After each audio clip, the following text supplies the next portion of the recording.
So if you want to get your goats to be athletic and be agile in the woods, you got to kind of create an environment that's going to get them to use two things to your advantage to teach them that. One is they like bedding down high and they like being high. So if you can make their process of getting high on your pasture an obstacle course in some way, then it'll help you with that.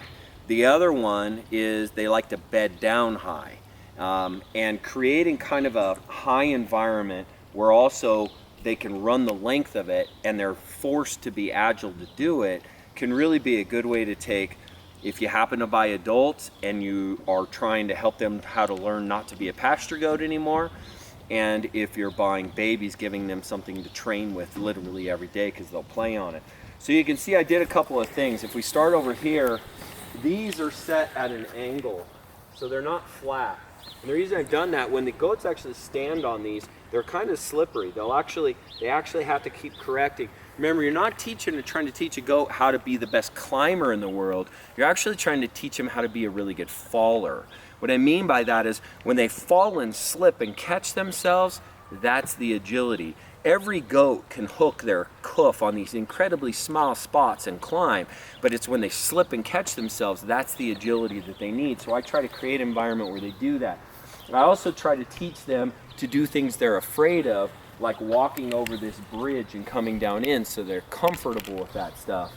They also have in these things all these rub places for their horns, and it ends up being their buddy. They like these play structures. This pile, you can see, has lots of holes and different things that they could fall into.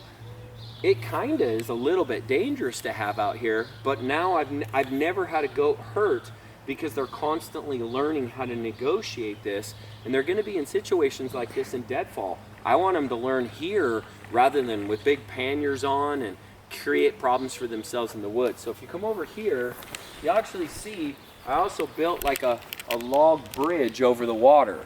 Now you'll run into that a lot on the trails. There's a little log bridge and they're gonna have to feel comfortable walking over water. So I just made it. Not many of you maybe have a creek in your backyard, and I'm really lucky to have that, but that's something that's really handy.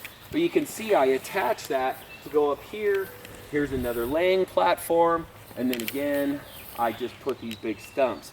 Now if you're wondering where I got all these stumps, these guys that cut down trees in the city that you live in, they end up with these giant stumps that they have to haul to the dump. So I just found when I said, hey, next time you get a big stump, drop it by my place and I'll do something for it, or you know, I'll use it. And so they came by, they dropped it off, they forklifted it back in here, and I got them for free, and they're these great structures. So I highly suggest one. It's one of the reasons my goats are super agile, is that they play on these things constantly. And I'll actually follow this video up with some that I captured on my cell phone just the other day, where you'll see these goats running and jumping and doing all that stuff and learning how to negotiate this stuff. So hope that helps. PackGoats.com. Please let me know if there's anything else you want some clarity on. I'm always glad to put these videos together for you. Take care.